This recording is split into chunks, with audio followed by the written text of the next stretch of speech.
요즘 우리 사회의 뜨거운 이슈 중 하나는 윤미향 사건이라고 생각합니다. 일본군의 성노예 피해자인 이용수 할머니가 학생들의 귀한 돈과 시간을 쓰지만 집회는 증오와 상처만 가르친다라고 말하면서 수요 집회에 참여 중단과 정의기억연대 기부금 사용에 대한 의구심을 제기함으로써 시작되었습니다.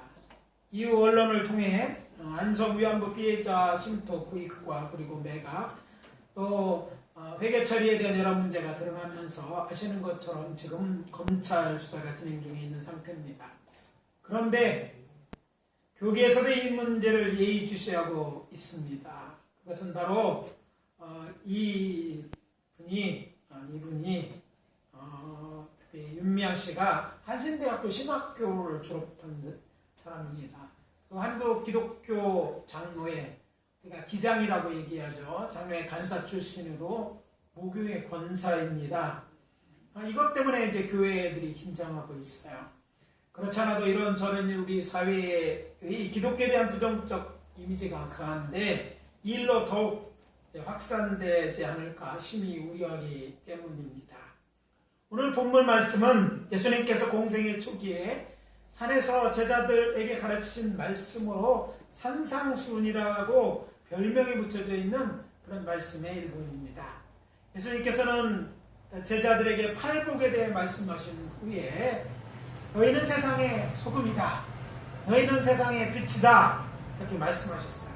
그리고 자신에 대해서 이렇게 말합니다. 나는 율법이나 선지자 곧 예언의 말씀을 폐하러 온 것이 아니라 완전하게 하려고 온 것이다 이렇게 말씀하시죠. 또 계명 중에 지극히 작은 것 하나라도 버리지 말고 행하고 가르치라 그러면서 너희가 서기관과 바리새인보다 더 낫지 못하면 결코 천국에 들어가지 못하리라고 말씀하셨습니다. 우리가 생각할 때 우리 구원은 믿기만 하면 되는 가장 쉬운 길 같은데 이런 말씀을 예수님이 하셨다는 거예요. 그러면 정말 믿는다는 게 뭐냐 생각해볼 필요가 있는 그런 말씀이 아닌가 생각됩니다. 그리고서는 이제 우리가 큰 계명으로 알고 있는 10계명의 6번째 계명 살인하지 말라는 계명에 대해서 말씀하십니다. 자, 살인하지 말라는 것은 성경에만 나오는 게 아니죠. 세상 사람들 중에 가장 중요한 죄가 뭐예요? 살인죄가 아닙니까? 그 계명에 대해서 말씀하신 후에 그것과 관련 지을 수 있는 세 가지 작지만 예수님을 나의 주 나의 하나로 믿는 우리들이 행하고 가르쳐야 될 계명, 그리스도의 율법을 이야기하십니다. 생각해보니 예수님 당신은 물론이고 오늘날 교회도 큰 계명을 범하는 것은 죄로 가르치고 금했지만 오늘 말씀같이 작은 계명들에 대해서는 주의를 기울이지 않았습니다. 그러므로 이런 죄를 짓는 것들을 묵과한 결과 이것이 만연되다 보니까 오늘날 한국교회가 병들어 그 값을 치르고 있는 것입니다. 따라서 저는 가정의 달의 세 번째 주일 아침 이제는 멈춰야 합니다라는 제목으로 하나님의 말씀을 전합니다. 하나입니다. 말로라도 형제의 마음을 상하게 하지 마라. 따라해봅시다. 말로라도 형제의 마음을 상하게 하지 말라. 하나님의 나라의 왕이신 예수님이 말씀하십니다. 나는 너희에게 이르노니 형제에게 노하는 자마다 심판을 받게 되고 형제를 대하여 라가라가는 자는 공회에 잡히게 되고 미련한 놈이라 하는 자는 지옥불에 들어가게 되리라. 오늘 본문 22절의 말씀입니다. 본문 읽으면서 어떻게 읽으셨어요? 많은 분들이 이 말씀은 대충 읽습니다. 왜냐하면 잘 모르는 말들이 나오죠. 자, 형제, 형제를 이해하는데 같은 말인가 생각을 하게 되고 공회, 사도신경에나 나오는 얘기죠. 외우기만 하면 되는 거고 뭔지 생각하는 그런 내용이 나옵니다.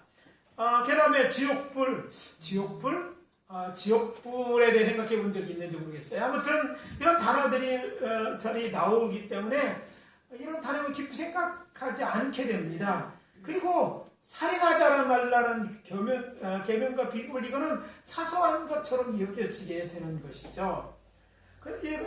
그런데 이런 것들에 대해 이 작고 보이는 세 가지 개성교회들이 무엇인지 알고 가르치지 않는, 행하며 가르치는 자가 천국에서 큰 자다. 그렇지 않은 자는 큰 자가 아니다. 이런 말씀을 본문에서 하고 있는 것입니다. 그래서 이 말씀을 우리는 특별히 주의 깊게 듣기를 원합니다. 이제까지 그렇게 하지 않았어도 오늘은 이 말씀이 들려져야 될 것이고, 오늘 한국교회에 우리를 포함한 많은 성도들 속에 이제 떠나지 않은 죄의 문제를 해결하는 중요한 키가 되는 말씀이기 때문에 그래야 될 줄 믿습니다. 먼저 형제라는 말이 무슨 의미인가? 전통적으로 히브리인들에게 형제는요, 고낙을 함께하는 가족, 곧 운명 공동체라는 특별한 의미를 지닌 말입니다. 그들은 모두 한 아버지인 아브라함과 한 어머니 사라의 자손으로 혈통적으로는 한 민족, 한 큰 가족이죠. 예수님도 유다 지파의 누구의 다윗 가문에서 태어나지 않았습니까? 그리고 그의 첫 번째 제자들 모두 유대인들이었어요. 그래서 형제는 우선적으로 유대인들, 이들만을 향한 이야기처럼 들려지는 것 사실입니다.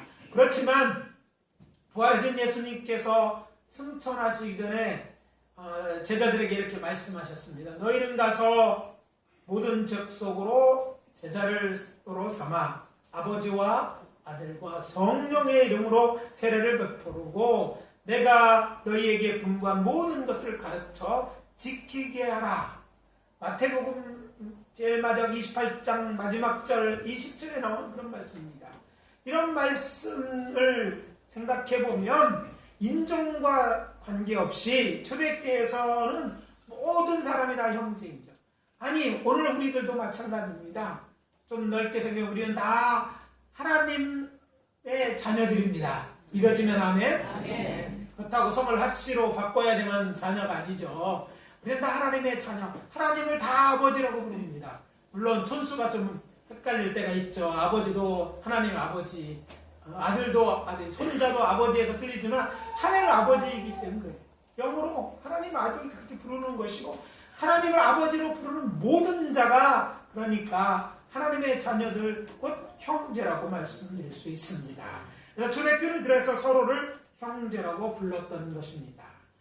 그래서 이 본문의 형제라는 말은 문자적으로는 피를 나눈 형제 자매, 곧 가족뿐 아니라 예수의 피로 구원받은 하나님의 자녀, 곧 믿음의 형제들을 포함하는 말로 이해하시면 됩니다.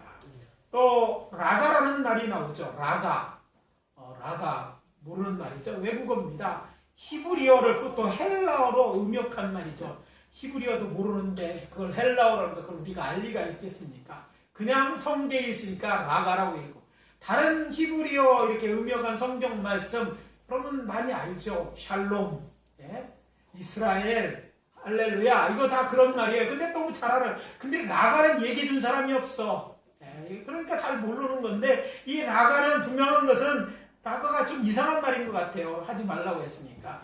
라가는 이제 히브리 목설입니다. 꼭 의미를 알 필요가 없어요. 근데 하면 욕이에요. 저 욕이라는 것이 뭐냐면 한국에 쓰는 욕이 있고 미국에 쓰는 욕이 있듯이 히브리인들이 쓰는 욕이 라가입니다. 그리고 또 공회라는 말은요, 우리나라와의 국회와 같은 것으로 이 복음서가 기록될 당시 유대 지도자들이 제사장과 바리새인 그리고 서기관으로 구성되어 있는 종교 최고회의인 사내드린 공회를 말합니다. 로마가 통치하고 있었지만 종교적인 문제에 대해서는 이렇게 시비에 대한 로마인들이 간섭하지 않고 이들에게 위임한 거예요. 전통에 대한 건지 율법에 대한 이런 것들을 위임해 놨기 때문에 종교적인 의미에서 실질적인 권한이 있는 그런 기관이 바로 사내들인 공회이죠. 예수님도 여기서 심판을 받지 않아요? 바로 이런 아주 사내들인 공회인데 간단하게 공회라고 되어 있습니다. 또 하나 우리가 알아야 될 말은 지옥의 불이라는 거죠. 지옥. 우리에게 익숙한 단어인데요. 죽으면 가는 곳, 누군가요? 나쁜 사람들만 가는 곳, 이렇게 알고 있지만 영어로 보면 헬이라고 되어 있는 이 것의 원래 의미 헬라어는 게hen나라는 뜻으로 되어 있는데요. 회개하지 않은 죄인이 심판 후에 가는 곳이 죄인입니다. 지금은 사람은 죽었으니까 지옥 가 있을까요? 아닐까요? 아니에요. 성경에서 그렇게 죽은 영혼이 가는 곳은 음부라고 얘기되어 있어요. 음부의 상층에는요, 뭐가 있어요? 낙원이 있고, 하층에는 구원받지 못한 자가 현재 고통을 의식하며 사는 곳, 영으로 사는 곳이 바로 음부입니다. 성경적인 말과 우리가 쓰는 말 사이에 약간 차이가 있는 것이죠. 성경에 죽은 자의 영혼이 가는 곳은 음부이고, 그 중에서 이제 마지막 주님이 심판하신 뒤에는 확실하게 재판을 받고 나서 이들이요, 마지막으로 죄인들이 이제 처벌로 보내지는 곳이 바로 게헨나, 꺼지지 않는 불이라는 의미를 이야기되는 곳이 이곳입니다. 요한계시록에 보면 이 게헨나를 용암이 끓고 있는 활화산 화산구 같이 구더기도 죽지 않고 불도 꺼지지 않는 유황불 붙는 못으로 소개하고 있습니다. 그리고 이곳에 대한 다른 이름으로, 다른 말로 이곳을 둘째 사망이다.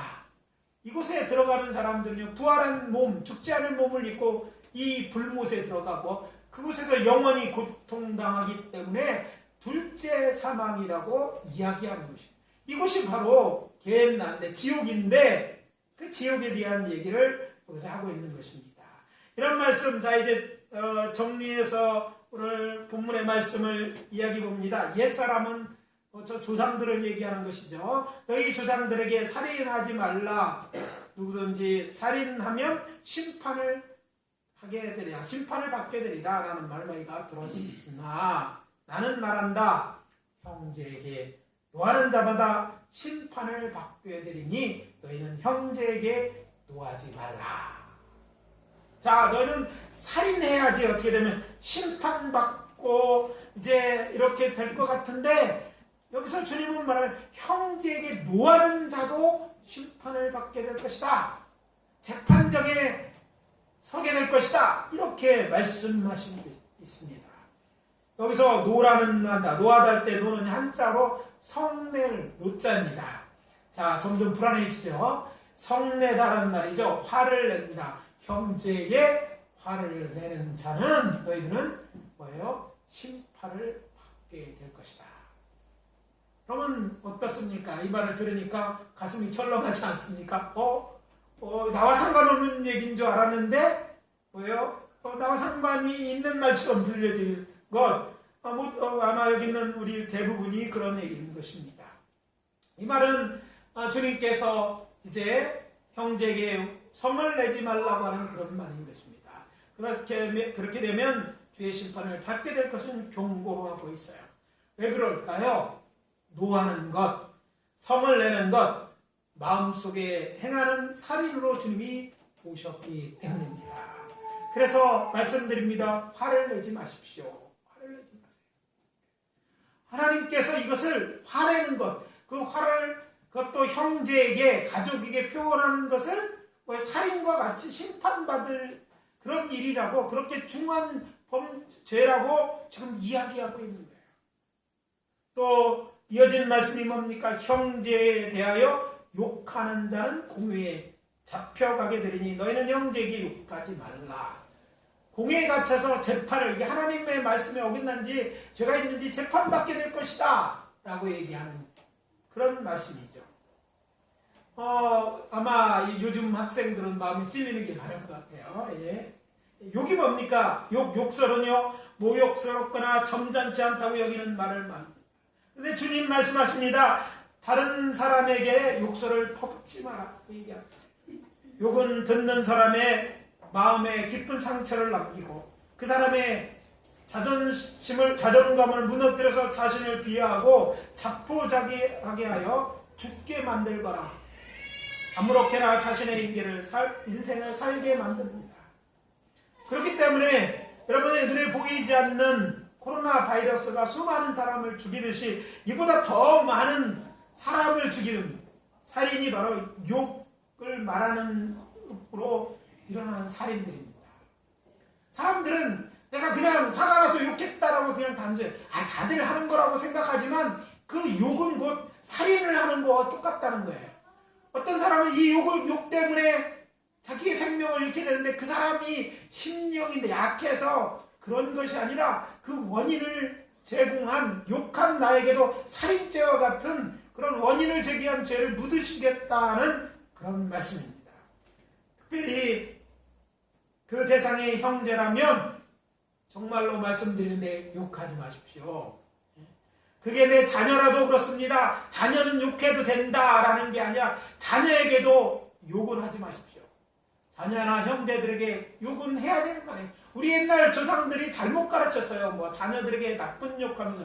그래서 옛날에는요, 자녀들에게 정말 그 문제를 그 말을 풀어보면 정말 듣는 것도 거북한 엄청나게 무서운 그런 저주를 퍼붓고 욕하고 다녔어요. 욕해서 잘 된다고요? 그 누가 말해요? 성경 그렇게 얘기하죠. 욕은 살인하는 거라고 이야기하고 있다는 사실을 잊지 말고 욕하지 마세요. 요즘 길거리나 버스, 지하철에 10대 아이들의 대화를 여러분 들어보신 적이 있습니까? 듣다 보면 기가 막힐 때가 많습니다. 아이들의 대화 절반이 이상이 욕으로 채워져 있어요. 애들은 요즘은 욕이 아니면 말이 안 되는 줄 알아요. 친하지 않으면 욕을 해야, 친하지 않으니까 욕 안 하는 것처럼 이렇게 여기는 것처럼 얘기를 해요. 요즘 사회 문제가 된 게 뭡니까? 인터넷 같은 익명성을 보다 많은 사람들이 입에 담지 못할 욕을 쏟아내는 사람이 많아도 너무 많다는 거예요. 그래서 종종 여러분이 알고 있는 많은 연예인들이나 어떤 사람들이 그것 때문에 그 악성 댓글러들 때문에 극단적인 선택을 하고 정신적 고통을 사람이 아주 늘어나고 있는 것이 현실이 아닙니까? 이건 그냥 장난이 아닙니다. 그렇게 친구라고 해서 욕해서는 안 되는 거예요.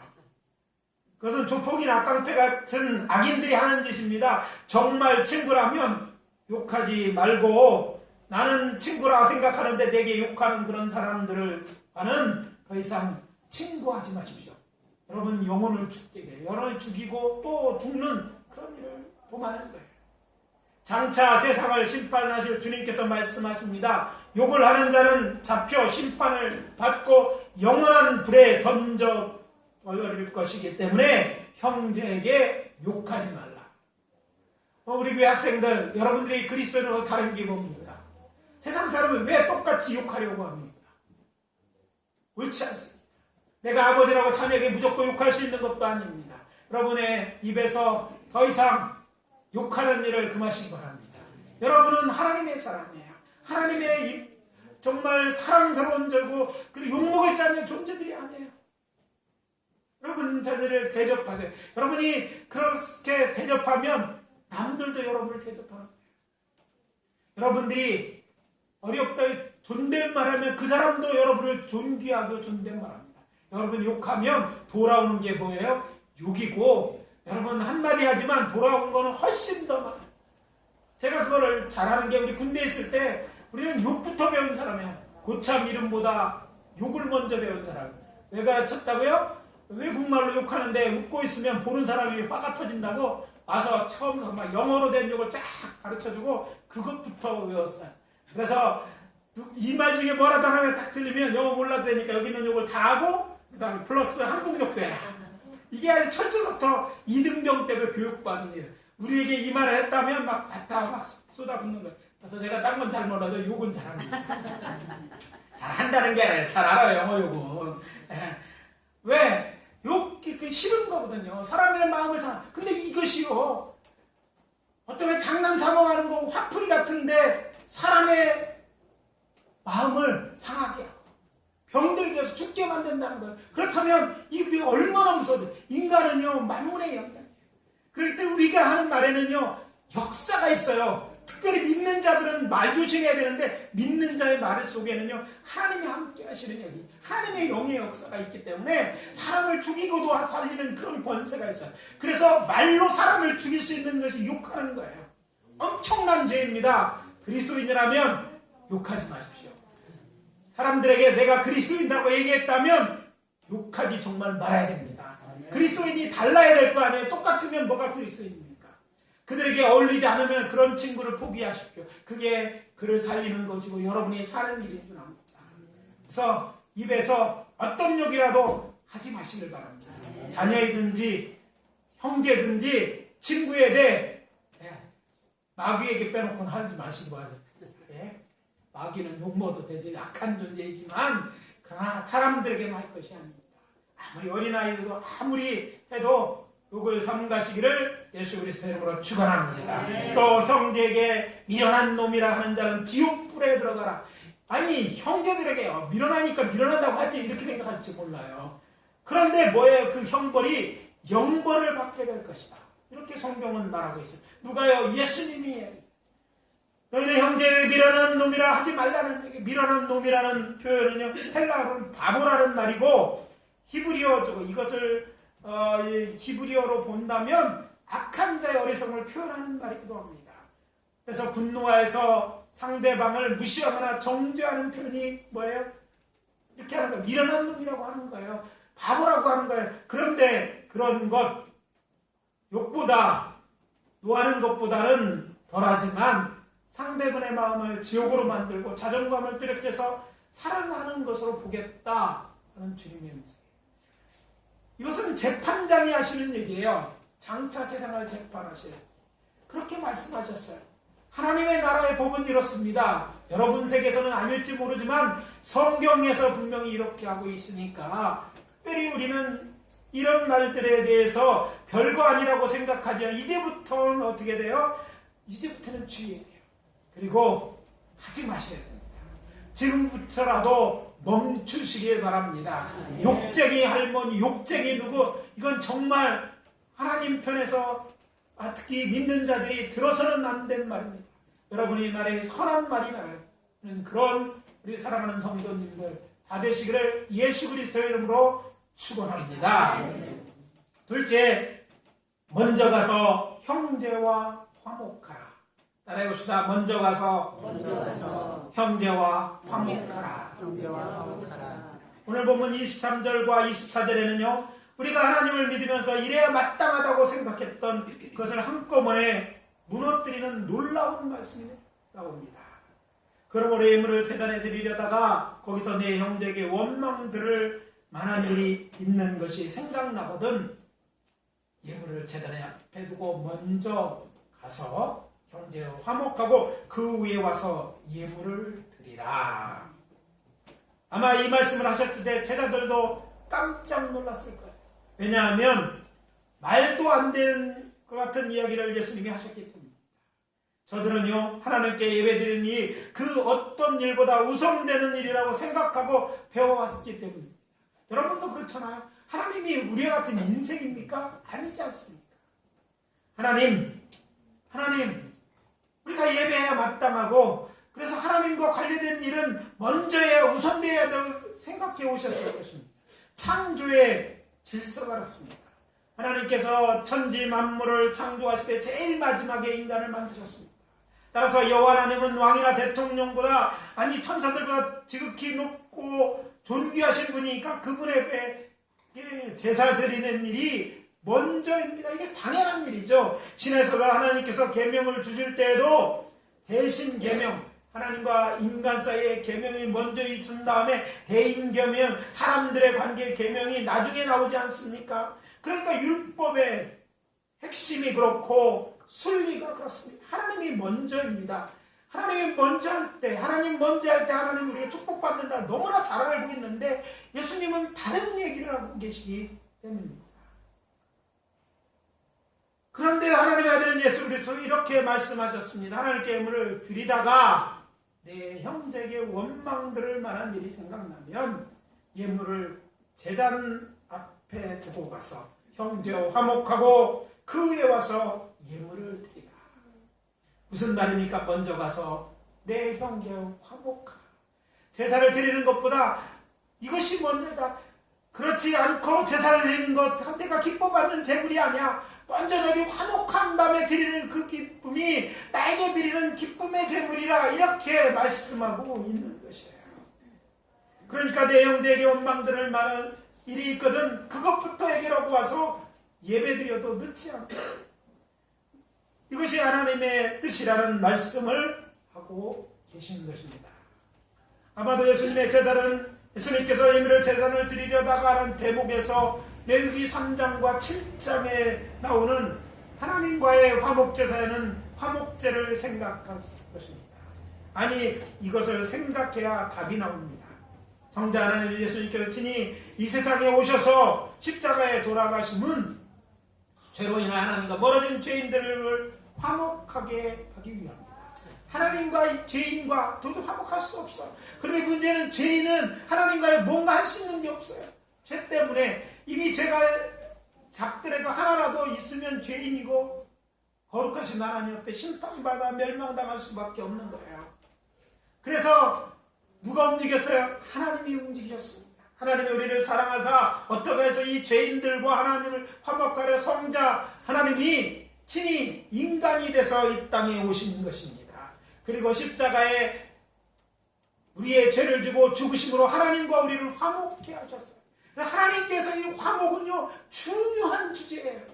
하나님은 우리와 하나님과 화목하기를 원하시고 이거 화목하고 왜 사랑하기 때문에 화목하기를 원하시고 또 우리끼리 그렇게 화목하는 걸 그 하나님 아버지가 바라는 것, 특별히 형제들이 화목하는 것, 그것이 우리를 향한 하늘 아버지의 마음입니다. 여러분 세상 부모들이 자녀들에게 남겨지는 자녀들에게 바라는 게 뭡니까? 남겨진 자들이 서로 화목하는 거예요. 서로 싸우지 않는 거예요. 사실 죽었다가 다시 살아날 수 있으면 살아난 부모들이 꽤 많을 거예요. 왜 장례식장에서 돈 때문에 싸우고 다른 거 싸우는 거 보면 아마 살아났으면 일어나서 이놈들 내가 다 뺏어도 내가 기둥아지 교회에다 갖다 줄 건데 뭐 이렇게 말했을지 모른다니까. 근데 못 일어나고 하는 그냥 간다. 왜? 부모의 마음은 당신의 자식들이 어떤 사람은 뛰어나고 어떤 사람은 못났더라 그래도 형제 아닙니까? 서로 사목하고 하면 이게 보는 게 부모님이 기뻐하는 거야. 잘난 자녀를 보는 게 기뻐하는 게 잘난 자녀 좋죠. 그러나 잘난 자녀 보면 못난 자녀 생각나고 그건 다 사랑하는 자녀이기 때문에 그러는 거예요. 하나님 모시에게도 그렇습니다. 하나님 우리 한 사람 한 사람 누구는 조금 더 그래도 하나님 그래도 하나님 우리가 사랑하는 이게 하나님이 기뻐하시는 일이라는 사실을 우리가 알아야 될 줄 압니다. 네. 이 그리스도의 복, 곧 계명이 중요한 것은 당신의 자녀들이 믿음의 가정이 교회가 서로 사랑하고 행복하기 원하는데 그렇지 못하기 때문입니다. 오늘날 많은 성도의 가정에서 부모 형제끼리 교회 내에서 교단 내에서 성도들과 목회자들이 서로 사랑하지 못하고 반목하고 또 뭐예요? 어떡합니까? 척지고 싸우고 갈라서고 서로 만나기만 하면 으렁거리고 싸우는 원인이 무엇입니까? 바로 이 말씀을 따르지 않게 됩니다. 교회 내에서도 누구 때문에 나올 수 없다고 생각할 만한 그런 사람들이 아니 그렇게 생각하면 화목해야 되는 거 아니에요? 그런데 누구도 먼저 하려 하지 않아요. 아니 왜 이랬는가 왜 마음을 상했는지 그러고 묻지도 않아요. 그냥 싫은 거야. 보기 싫어 배기 싫어. 알았으면 좋겠어. 앞에 앉아고 난 뒤에 앉을까.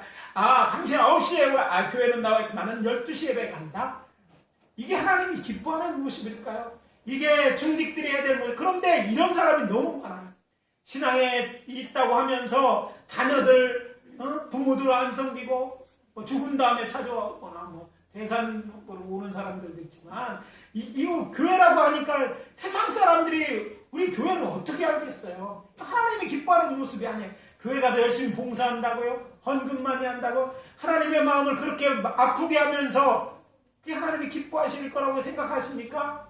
아니라는 말씀을 지금 하고 있는 거예요. 별거 아닌 것 같지만 중요해요. 왜 그럴까요? 이것을 살인과 관련시키고 있다니까요. 살인죄와 관련해서 얘기하잖아요. 생각해 봅시다. 내 생각 그때마다 다르지 않습니다. 내 생각도 달라요. 어떤 걸 생각할 때는 여러분은 안 그런지 모르겠지만 이렇게 이게 맞은 것 같고 저게 맞은 이게 사람입니다. 한 배에 나온 형제들도 성격 다르고 습관도 다르고 생각도 다르고 가치관도 다르지 않습니까?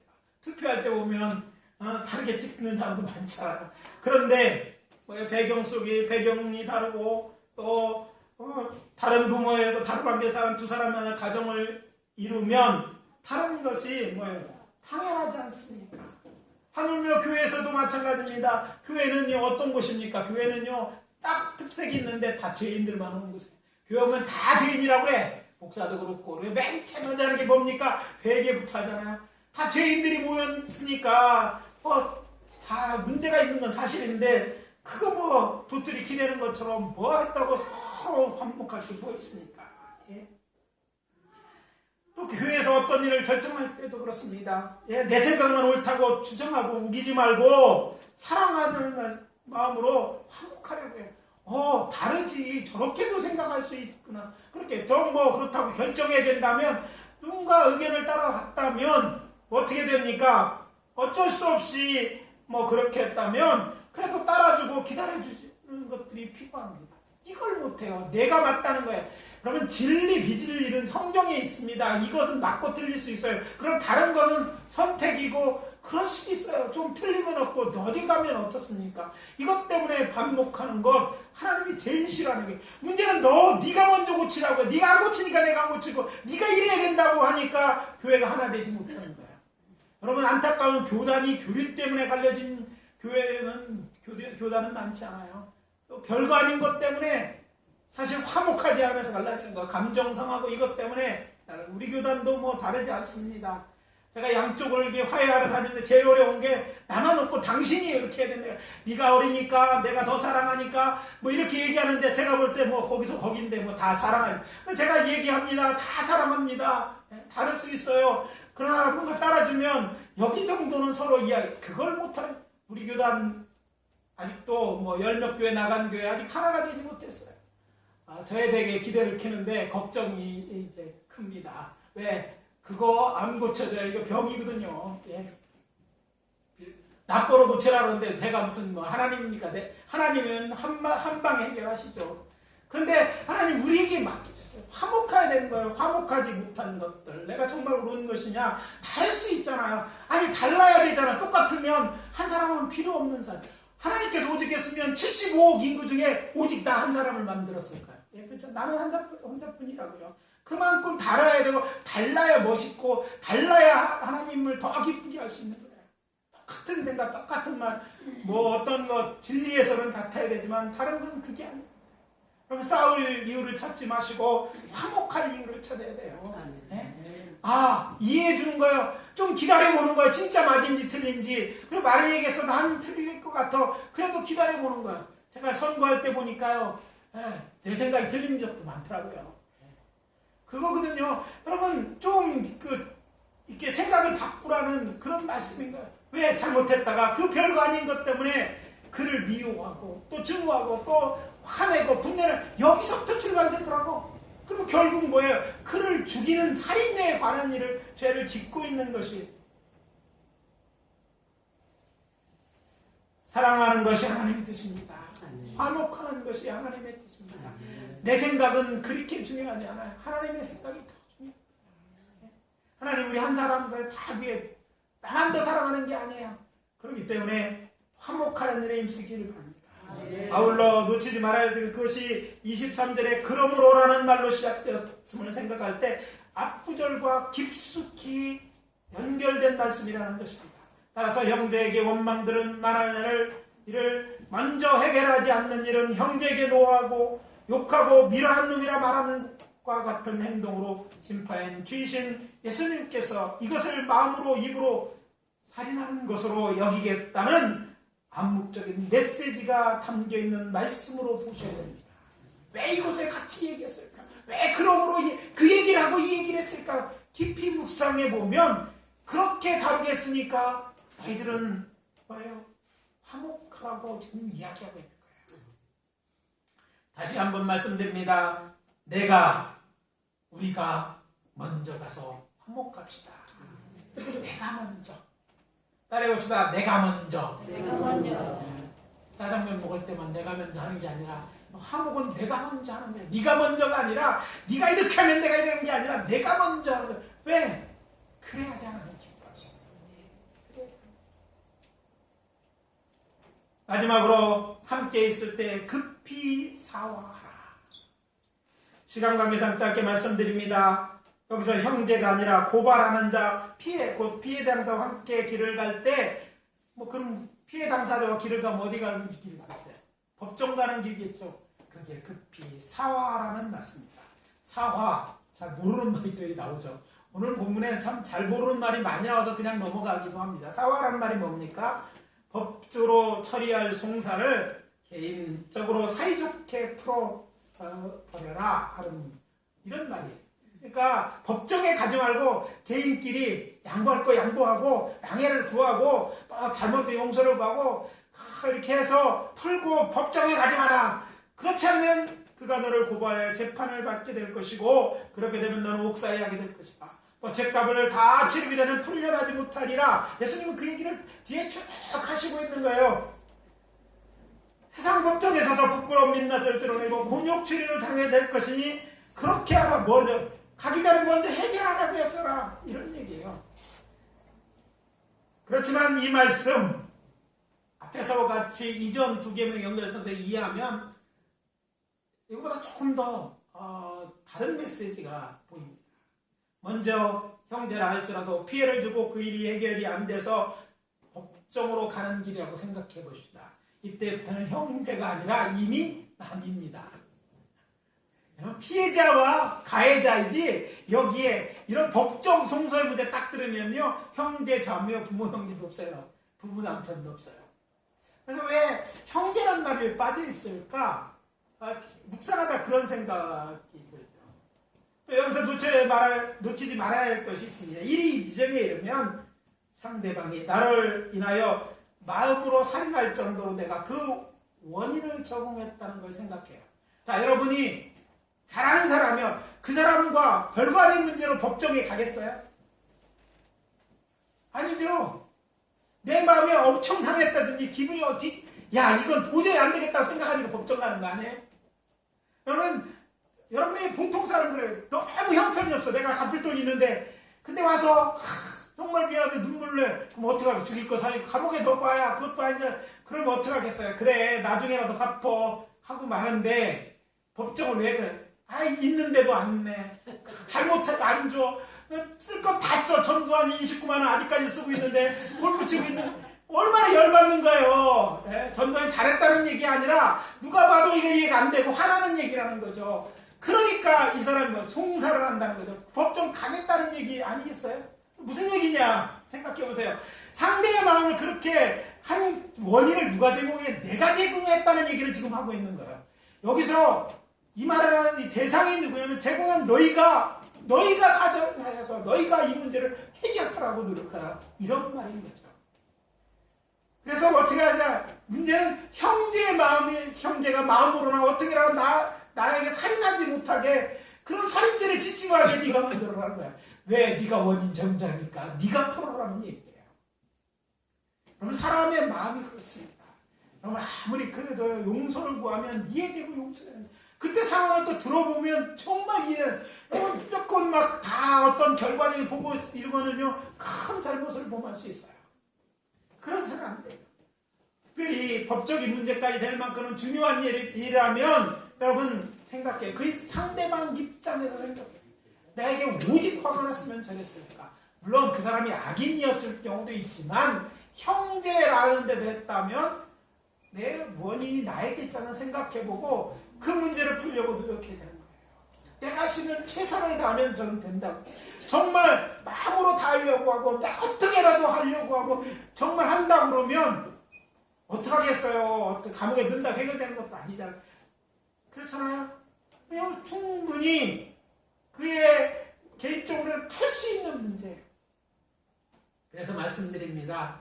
함께 있을 때 급히 그 문제를 풀어라. 사와라는 그 말씀을 기억하고 형제들에게 이렇게 그가 너무 화가 나서 나를 감옥에 보내고 법정에 가라고 할 만큼 이런 일을 벌이지 마시고 꼭 부지런히 이렇게 했다면요 빨리 고치세요. 주님 앞에만 회개하는 것이나 사람 앞에도 회개해야 됩니다. 하나님이 기뻐하는 회개는요 하나님 앞에 나 잘못했습니다 용서해 주시오 구하는 것으로 끝나지 아니하고 우리의 삶이 사람 앞에도 잘못을 인정하고 그 대가를 지불하며 하나님 앞에 용서를 구하는 것이 참된 용서입니다. 언제서부터가 교회에서의 회개가 내 죄를 나열하는 것이 죄라고 생각해요. 이것은 아니에요. 성경 그렇게 말하고 있지 않아요.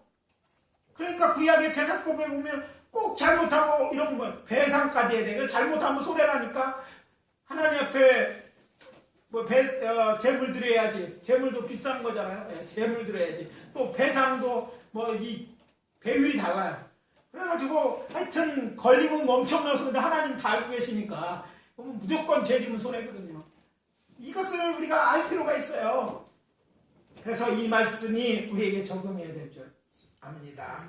함께 있을 때, 아주 교회에 있을 때 같이 가는데 나의 삶을 얘기하고 나의 삶을 진심으로 사과하고 그의 마음 상한 것까지 내가 헤아리고 네가 돈 있으니까 이런 식으로 얘기하면 감옥 가도 싸요. 그걸 놓고 기도하지 말라니까. 정말 안타까움으로 얘기하고 용서를 또 그렇게 용서하는데 형제인데 그래요. 형편은 사업이 돈이 이해하고 또 용서해주고 그러면 주님이 가만히 계시겠어요? 그 형제 아버지도 하나님이고 내 아버지도 하나님인데 그렇잖아요. 여러분 하나님이 은혜 베풀 만한 행동, 하나님이 형통할 수 있는 행동을 하는 거야. 특별히 이것이 살인하는 것 같이 여기겠다라고는 이 말씀의 메시지를 놓치지 말고 살아야 될 줄 믿습니다. 그래서 형제를 사랑하게 살인하지 말게 하라는 역설적인 말씀이 오늘 마지막 말씀입니다.